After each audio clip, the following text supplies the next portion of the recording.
I said, man, that tornado ran you over like Tennessee ran over Alabama. And he did not laugh. He did not laugh at all. I mean, he wanted to, but he really did. He's like, big eyes, like looking at the DM. He's like, what's the safe word? What's the safe word? Safe word. He looked me dead like, safe word.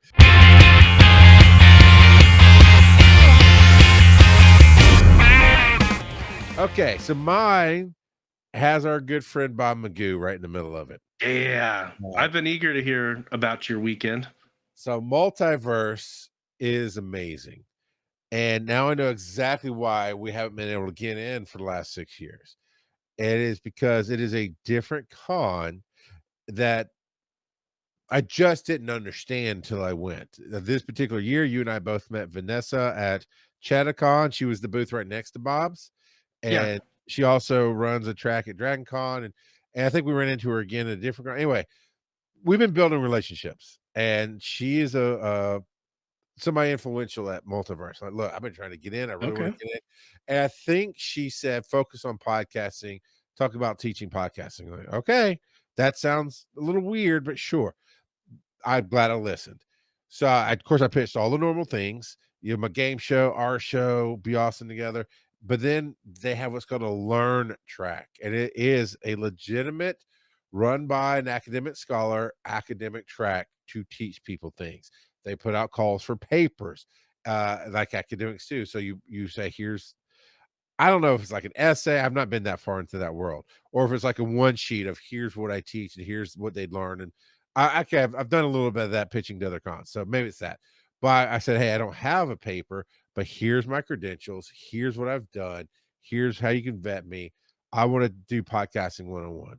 I should have called it digital media 101 because it confused a little people. Because only people who wanted to do podcasting came, and I heard people in the hallway going, well, I want to do streaming. And I'm yelling from the thing, we do streaming. Come in. They didn't come in. That's how I got accepted. And so, okay, cool. I will teach this class. A little nervous about it because I've never been asked to teach at a con. It's going to be interesting. It was really cool. I recorded it, Joe. I've got it all. We're going to put it out on Wise and Nerdy. First for the Nice. patrons, then it'll go out for the regular folk. Um, but then they give you slight exaggeration, but it's up there, like a 40-page survey to do. Oh boy. Right. It seems like a lot. And it probably took me 20 minutes. I mean, that's a pretty solid investment of time going through each page, but it's very interactive and you can skip sections and it's done basically a page at a time. And it's very much brilliant. It is the most brilliant thing I've ever seen because they tell you here's the topics we're doing because everything, here's why we weren't invited to come. Everything's basically educational. As I was there this weekend, I'm like, I see no time frame or place to where my game show would even fit.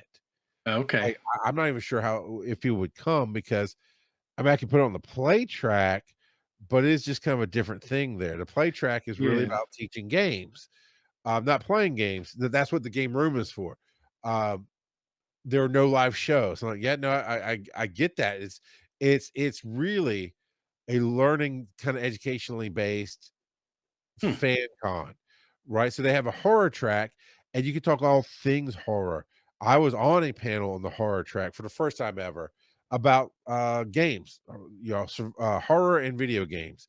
And I'm like, well, I love Dead Space and I love Dark Pictures Anthology, but I don't do horror. So I thought my whole voice was gonna be, hey, as somebody who doesn't do horror, so I'm gonna be like, I hated those games because I don't do horror. I can talk about these and how they overcame the ball. Well, it turns out it was a great mix of voices and I fit right in.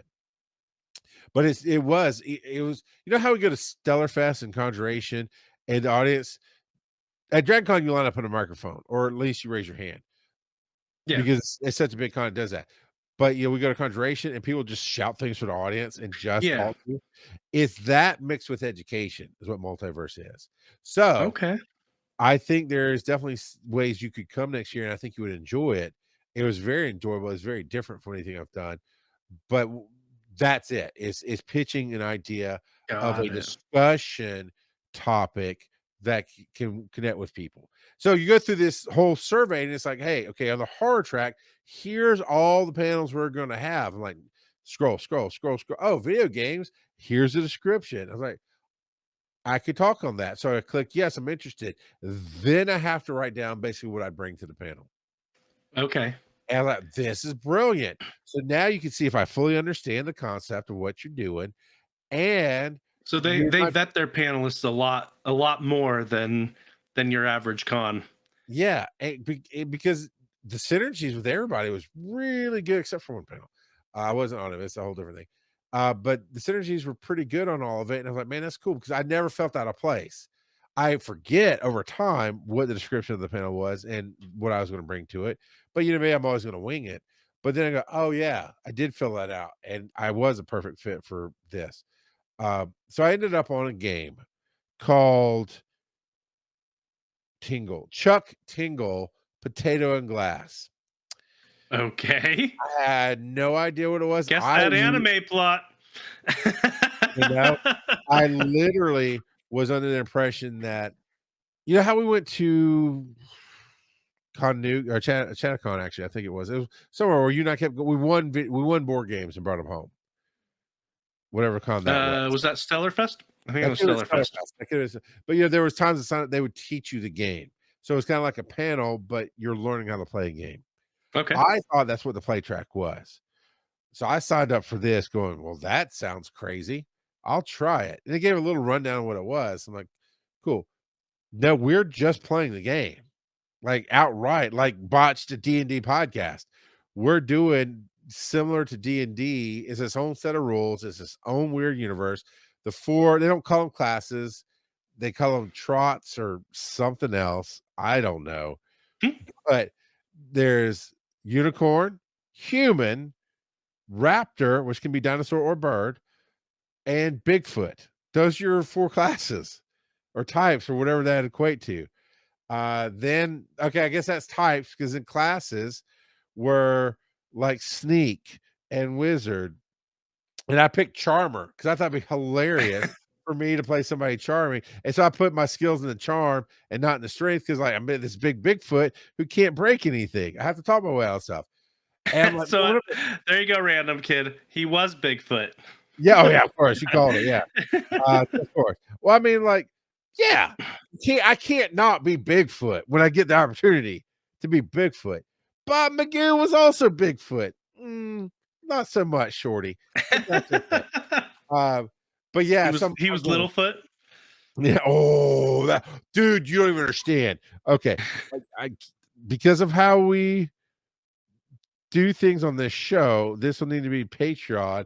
But there's a reason that joke would have really hit, and we'll talk about on the after. I made that okay. So I'm starting to realize, oh crap, this is gonna be an improv game of me having to do a character. I've never done that before. Like on Botched, I kind of get assigned a character more or less, or I don't fully understand the idea going in, and there wasn't enough room to play because they're professionals. I mean, they try, but I mean, when you're not even backyard league trying to play with professional league players, it's intimidating, and I don't feel like I'm doing as good a job there. There is something about going somewhere new that will do miracles for you. Like I was super confident all weekend, even though I almost showed up late. That stressed me out. That was cool. I was there on time. I had the very first panel of Podcast 101. So just went in. I'm the expert. I'm here to teach you. Let's go. I carried that throughout. It was a really cool vibe. But I'm gonna have to do voices. I'm gonna have to build a character. And I went, well, I can make fun of people really, really well. So what if I base my character off of Bob Magoo? He was at the table with me. And I went to ChatGPT and it's like, hey, Bob Magoo, talesbybob.com. I'm building this character in the Chuck Tingle universe. I want to base it off of him. It needs to be a Bigfoot. Give me some ideas. And it came up with a couple ideas I went with because I wanted everybody to know for sure it was him because there were some plays off of his character names I thought might be too subtle. So it's Goofoot, the redneck Bigfoot. with my and I got my voice going right here.